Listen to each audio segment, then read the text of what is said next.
8 of hearts.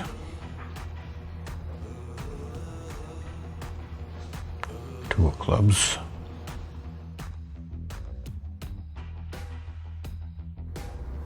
5 of clubs. 5 of diamonds.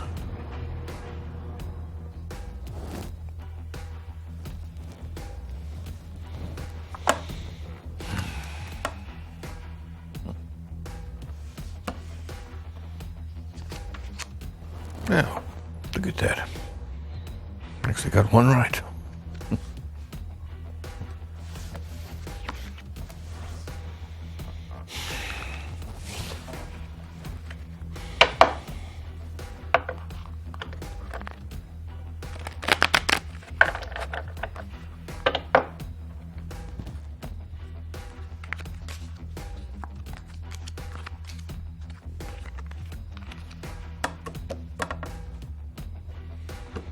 Six of spades, jack of clubs, 9 of diamonds, 3 of hearts.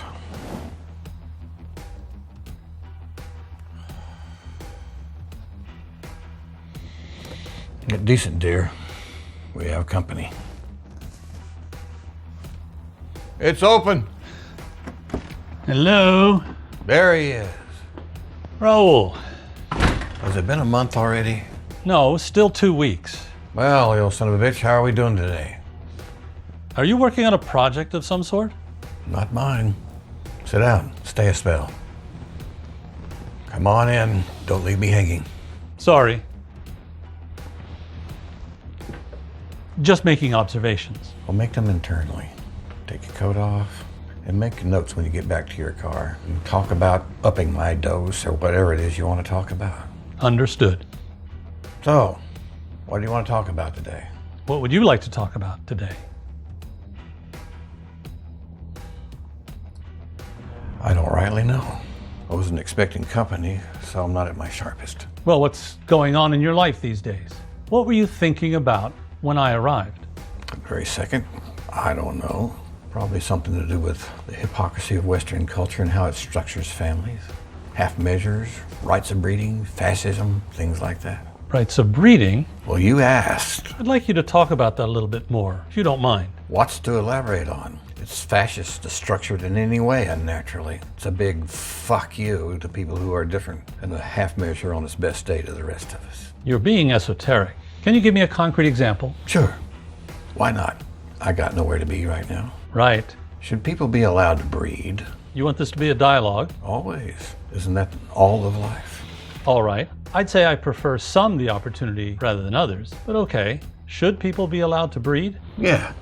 You take 2 healthy young people of age who fancy one another and have the privacy. Should they be allowed if they want to? Why not? Sick bastard. They're brother and sister. Well, then no. Well, why not? It's illegal. It's immoral. There really have been countless studies on this. Specifically, why not?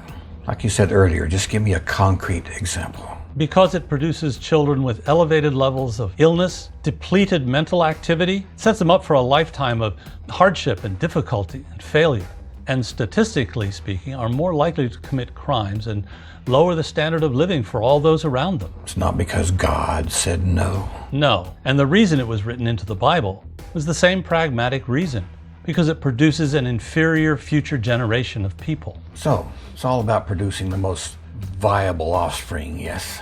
I would say so. You would say so or yes? Yes, that is the reason. And you agree with it? Yes, I think the law is appropriate, as it is not fair to the child or to the taxpayer paying for the child's lifetime of medical and quality of life issues. Good. Now let's take another couple. One is legally blind, one is legally deaf. They both have nervous system issues. They're in their late 40s and they're sporting a heroin addiction, but they're not related. Should they be allowed to breed? I see. Answer the question, please. They're not related, so there should be no issues here, right? I mean, statistically speaking, there's a 75% chance that the child will be born with some disorder that will cripple it for life. The parents are in their 40s, so the chance of birth defects will be acutely amplified. And let's not forget, the child will be born with at least one addiction. People making those kinds of life choices shouldn't have children. We're not talking morality here, Doc, and that's not a call for you to make. It is their legal right. But do they deserve the right? The brother and sister that wanted to pop out a baby are perfectly healthy, but the law says it's inhumane. But the drug addicts that will give birth to a vegetable and leave it in a dumpster somewhere, perfectly fine.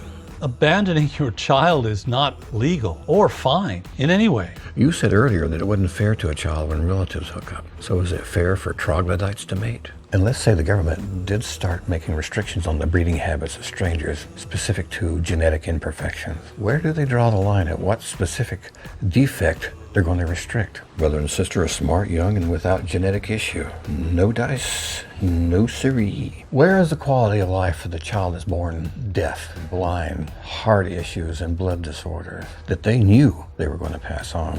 It's a half measure at its best. If the point of the law is to elevate the resident gene pool and lower medical costs, why aren't they addressing the real issue here? The genetically defective. I think you're switching into fascism now. So is the government when it decides who can and cannot breed. And that's what's bothering you today? Society's intention versus execution? I didn't say it was bothering me, Doc. It's just what I was thinking about when you asked the question. Not that you noticed, but this is not our usual meeting. It ain't? No, I'm a week early. Did you write this stuff down anyway? I mean, it's pretty good banner for off the top of my head. I have a client who's extremely religious, and I'm having difficulty reaching him in any meaningful way. I ain't the doc. Psychosomaticism is a thing, Raul. If the mind has the power to make one ill, it has the power to make one well. I was wondering if you would do me the profound favor of meeting with them to see if you could do something. Off the record, of course. Well, I'll see what can be seen.